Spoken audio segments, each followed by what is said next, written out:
The first thing we see as we come in through the door is etched glass. I'm not sure that that's original, but it is a pretty etched glass entrance. Looking left from the door, notice the Minton floor tiles which decorate the floor tiles. We are going round the building always discussing what's on the left hand side. We'll do the right when we come back the other way, and it'll still be on the left hand side. Above the door to the town hall and opposite the main doors is this tablet, which was neglected for many, many years until I started doing this talk. People had forgotten that was there. You'll see it's not in the best position, but that's West Bromwich Boer War Memorial, and it's recently been refurbished. It's nice and pretty there, but it was black. It was brass. It was totally black, and you couldn't read it at all. If I expand the picture, you can see the names, etc. And one lady who was in one of these talks said that it's the first time she's ever been able to see the name of one of her relations that's on that board. The tablet is erected, it states, this tablet is erected by the mayor, aldermen and burgesses of the borough to commemorate the devotion of the men of this town, whose names are hereafter inscribed to the service of their sovereign and country, in voluntary offering themselves for sacrifice and serving with the forces in the field in the Boer War, which commenced on the 11th of October 1899 and ended May 31st, 1902. And then there's the list of the names of everybody who went. In the display cases, you'll find grants of arms for Wednesbury, West Bromwich and Tipton, three independent boroughs until 1966. What you see in the cabinets are not the originals. I shouldn't say I. West Bromwich Civic Pride asked for the originals to be taken away for safe keeping following a break-in when Wednesbury Regalia was stolen.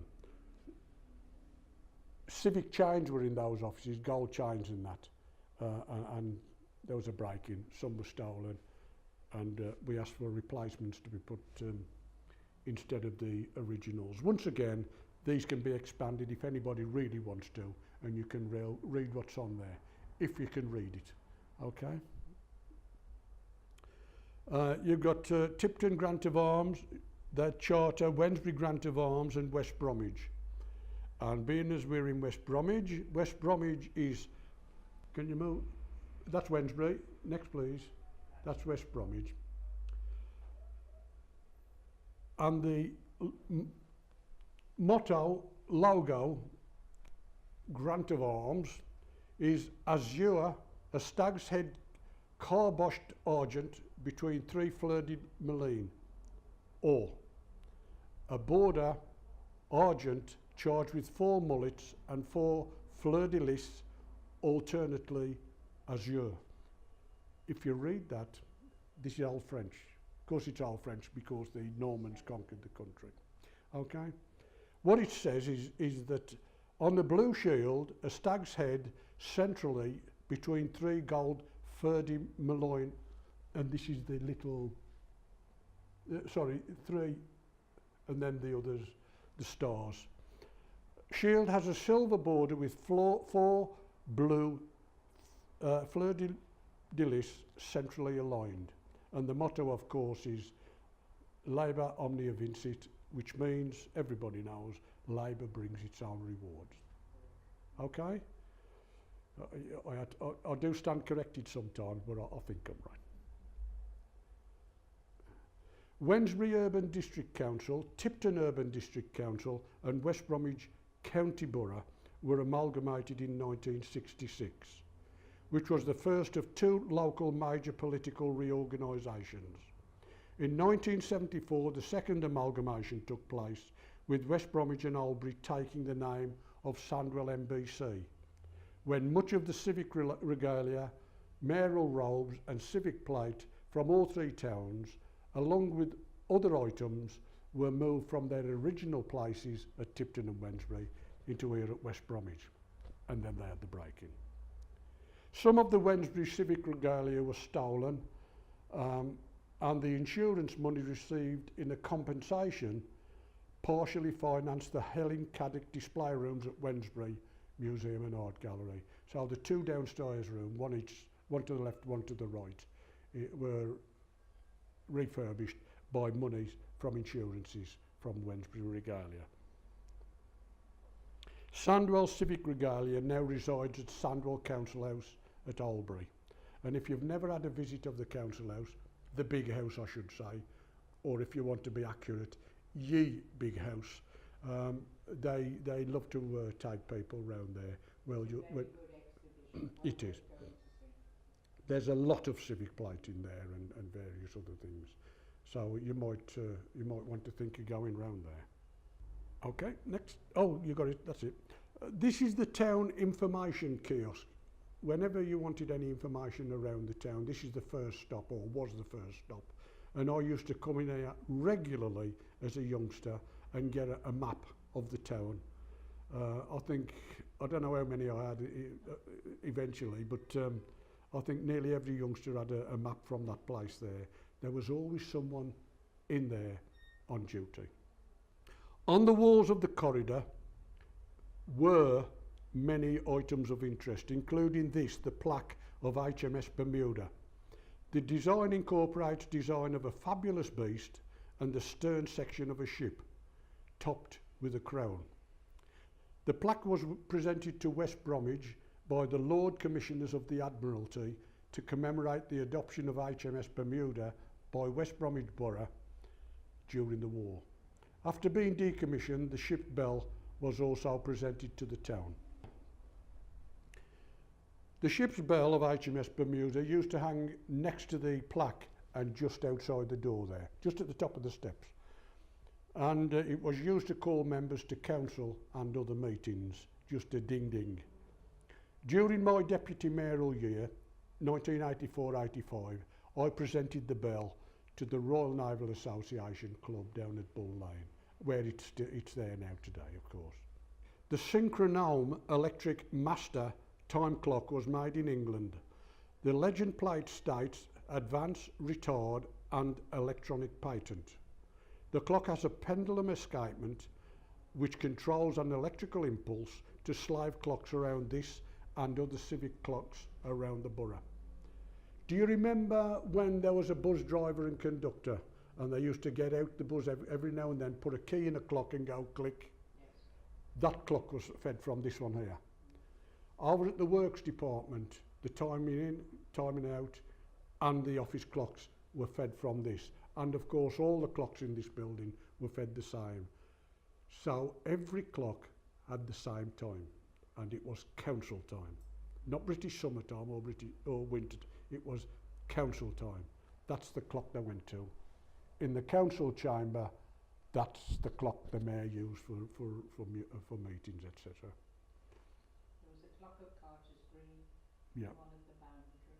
Friar Park, Wednesbury, yeah. At the two ends, yeah. Carter's Green and the Boundary.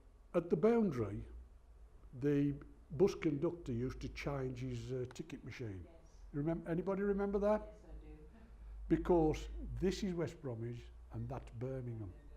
Okay, they used to. Yeah, and that. You had to pay twice, which confused me when I was a little. The pendulum swings and the escapement movement rotates for a set number of cogs. In that place, 30 seconds.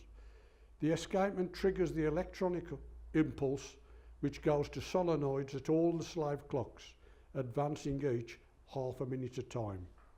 In spring, the master is advanced 1 hour, 120 impulses. In autumn, to reset the clock, it had to be advanced 6 days, 23 hours, work out the clicks yourself. I'm a person who used to do it in a couple of companies locally. You cannot take a clock backwards. You should never retard a clock. That's the definition. Slave clocks from this master were also installed at public works, clocking points, bus garage, bus stages, and at one time they were points all along the routes. If you look in the floor of the main corridor, you'll find these plaques. 0 feet, 10 feet, 33 feet, and a few more to 66 foot, which is on the far side of the passageway. These are there because this was part of the market hall. Those are official measurements. Okay? They are official measurements. I've never understood why, but until last year, that was upside down to all the rest. But somebody's turned it round. I wish they hadn't, because it would. The original West Bromwich Market Hall used to stand on the town hall site, and underfoot in the main corridor, you will see brass markers from the Market Hall set in the Minton floor tiles. The first plaque, 0 feet, is just outside the door at the top of the steps, and the last one, 66 foot, as I said, is the far end. That's the doorway that we came through just before the steps at the top there. Notice the, the glass, stained glass, beautiful thing. If the light was behind it, it would be a fabulous light, but it's dark on both sides. Next, please.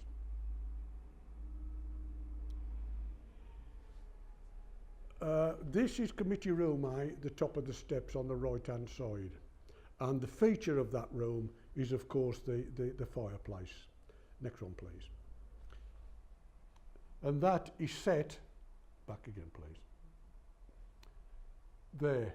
Now you'll notice the fixing strip of wood there is missing, and it's still missing, and I'm convinced that somebody's going to borrow that plaque one of the days. Can you turn it on, please? I have reported it several times. I might take it out of there and then give it somebody down at the council house. Say, have you lost this? Okay? In the back, please. I haven't got photographs of them because there's so many, but in the committee room A, you'll find photographs of every mayor of West Bromwich. Not Sandwell, West Bromwich. Sandwell mayors are down at the big house. You'll notice for half of the mayors, they've got ermine collars, you know, with the regalia, etc. Now, there was a complaint. A lord complained. Only lords are allowed to wear ermine. You can wear rat, muskrat, but you can't wear ermine. So the council mayor, West Bromwich mayor, had to stop using that gown. That was a present of the Earl of Dartmouth when the place was built. You'll notice when we go round that some have got ermine collars, some haven't. Coal fires were a regular feature in that place, and all of the rooms, except the town hall, had coal fires. Photographs, as I've said, by all the mayors of the borough.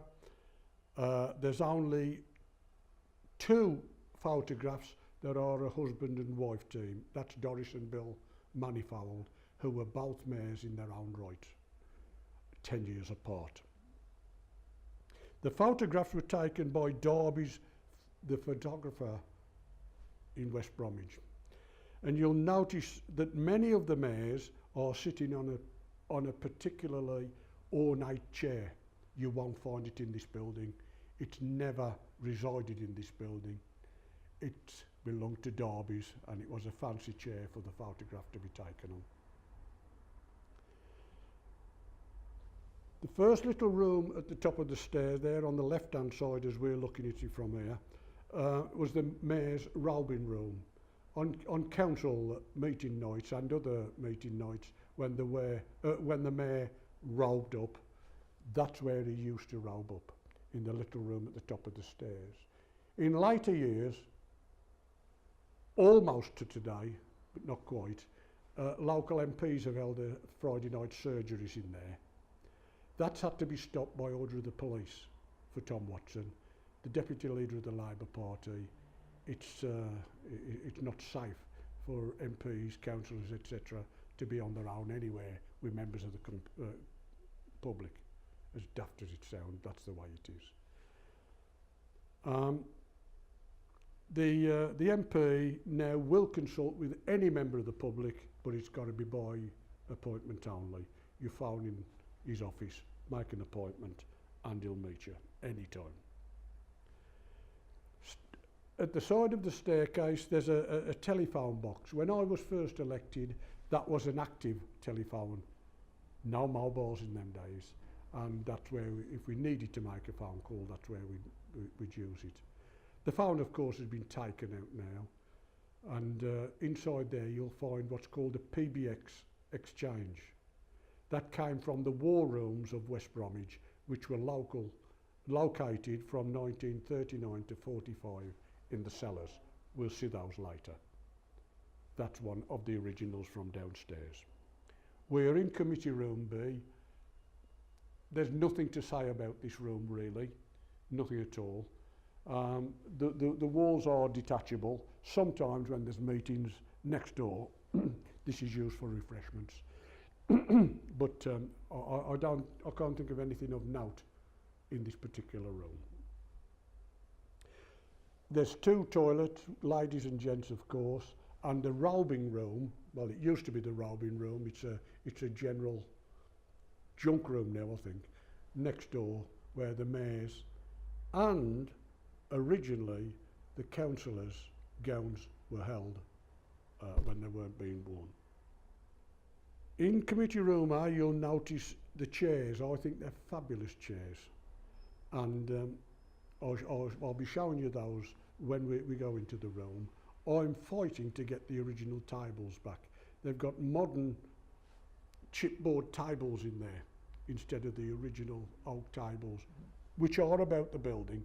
Why they can't swap them back to where they were, I don't know.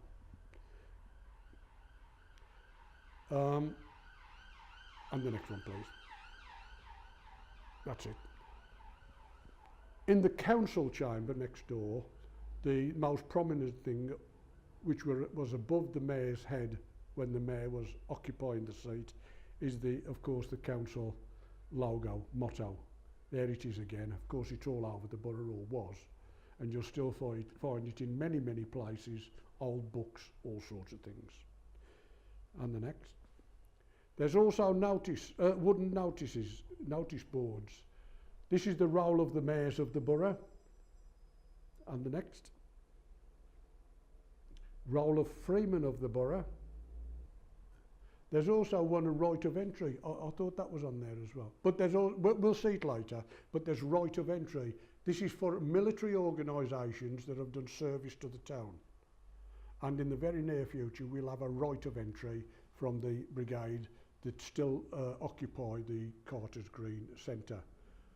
With a right of entry, it's bands, flags, all the whole military organisation stamping through the town. We'll be having that on Armed Forces Day. They'll come from Carter's Green through the town to Dartmouth Park where the event will be held.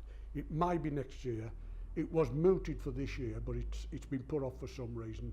I think it's because there's so many other parades around the borough, being as it's the centenary of the cessation of activities from the Great War. Notice the ceiling bosses and ceiling beam detail. It really is a lovely room.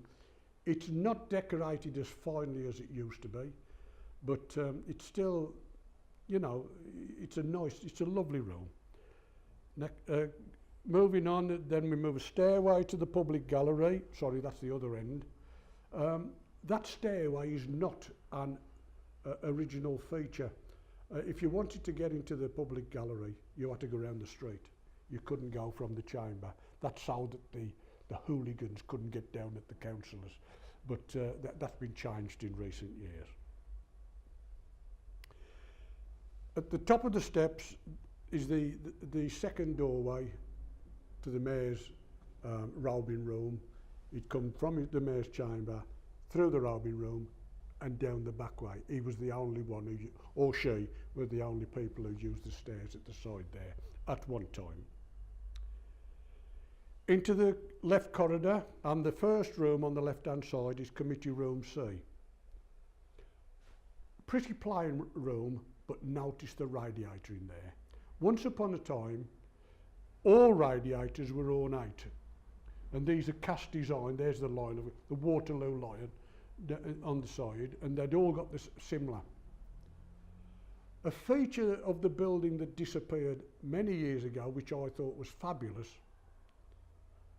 were in the toilets. The brackets that held the cistern, you know, where the bracket was, there was a child on a swing underneath, cast, you know, for the bracket. And I thought it was absolutely delightful, but they disappeared. We've gone all modern now with modern flushers.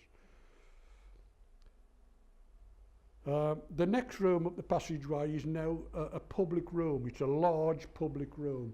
It used to be the part of the library service, and that's where they did the collections for the various libraries around the borough after the inception of Sandwell. Sandwell's got 19 libraries, one mobile library and a home delivery service. Since most local authorities are cutting libraries, Sandwell has been determined to maintain what we've got. We've actually opened 2 new ones 3 years ago, but every one we are committed to keeping open. 19 libraries. There's only Paris in Europe got more libraries as a town than Sandwell.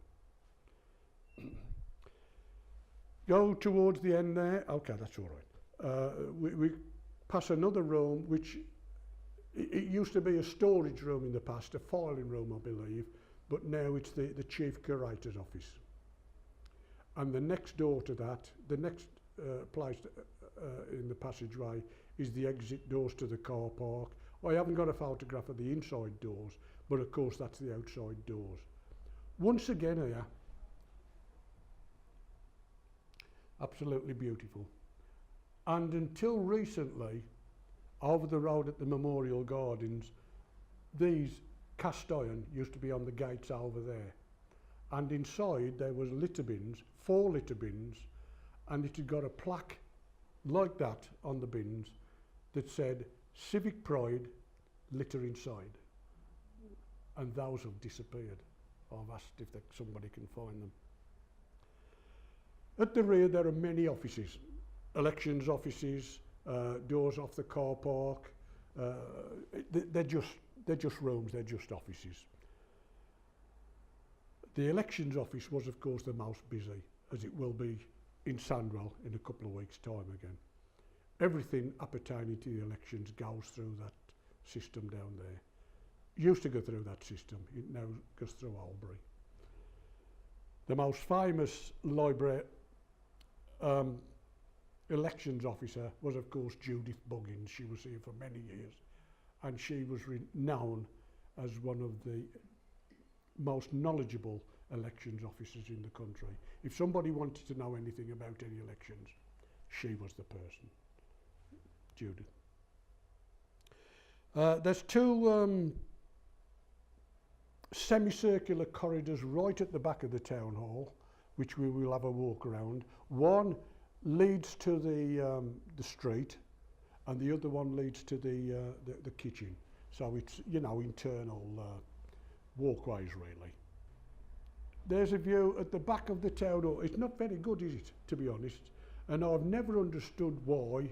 There's a multitude of wiring all over the place. There really is around it is an untidy space, the car park. Where that car is parked, and it is my old car, that's my reserve car parking space. I'm the only councillor that's got a reserve car. That's number 24. It's mine. I said I refuse to keep coming to this place to pay for parking, which is what we had to do at the back. I said I'm not going to do it. We'll have meetings somewhere else. So they gave me a car parking space. And it's nearly always filled, but that's the way it is. Okay? I told you earlier that the roof and the frame of the place was cast at Wednesbury. And if you haven't looked up, you've missed a treat. It really is a beautiful... that's the main hall with the organ, of course. And at the side, the next one, there's side aisles, and those are above all the way down the side aisles. The roof of the town hall is supported in semicircular iron ribs cast with ornamental patterns. The substructure or skeleton, as I've said, was cast at Smith Road, Wednesbury. Sam Copson, former Mayor's Sergeant and Town Hall Curator, gave me that information. The original wooden flooring wore out and was replaced in the mid-1980s with a sprung dance floor, which had become surplus at the Gala Baths, Edward Street. When the old one was knocked down, they had the floor, the temporary floor as it was, put as a permanent floor in the town hall. You'll notice round the rooms of the town hall the same heating systems that the Romans had. That's a hypercore system. There's not many places that you'll see that, but we've got one at West Bromwich. Next.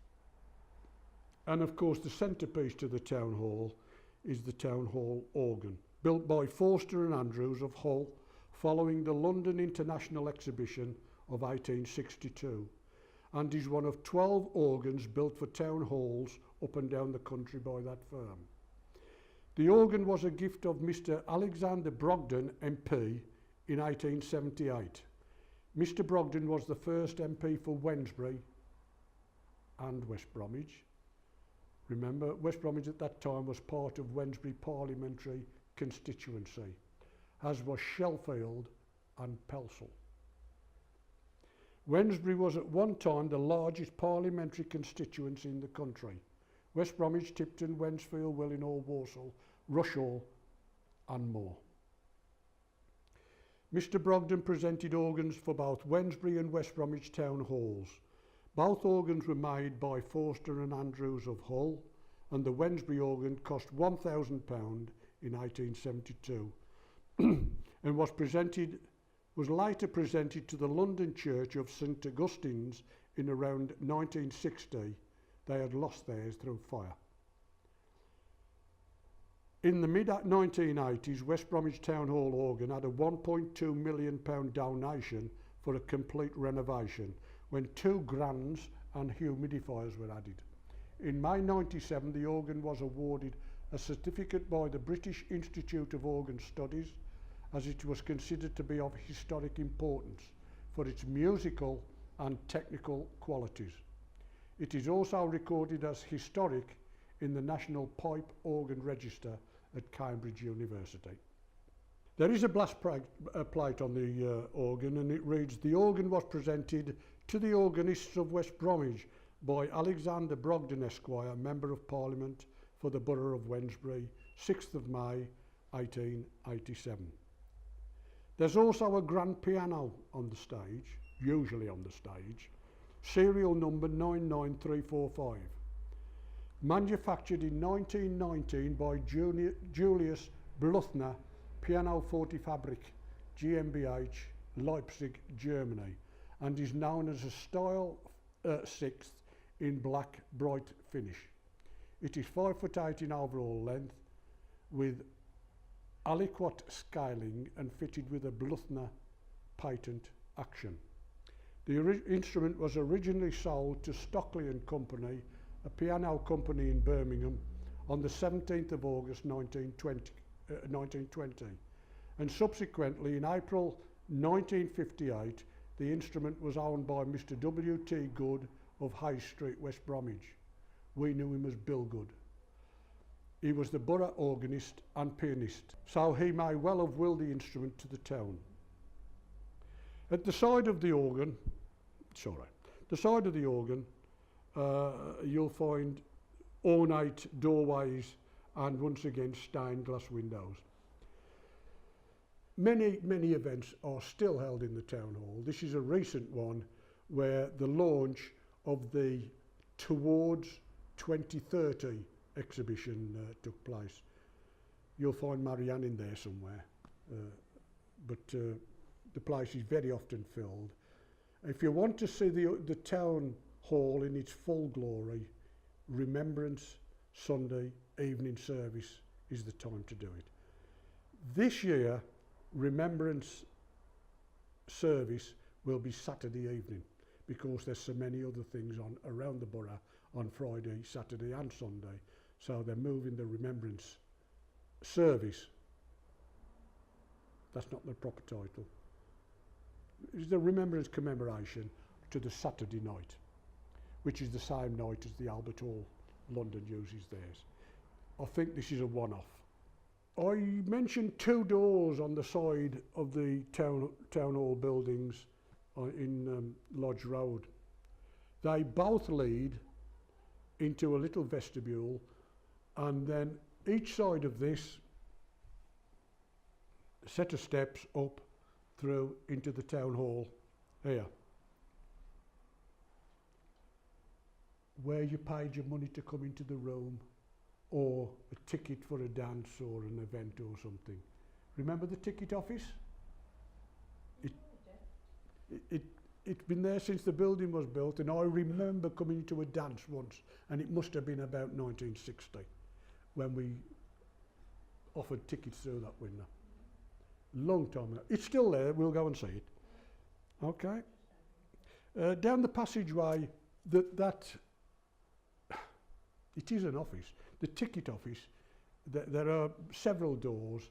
One led to the office of the Mayor's Secretary, another one the Mayor's Sergeant, stationery storage rooms, etc. Toilets on the far passageway there. We'll see all of these.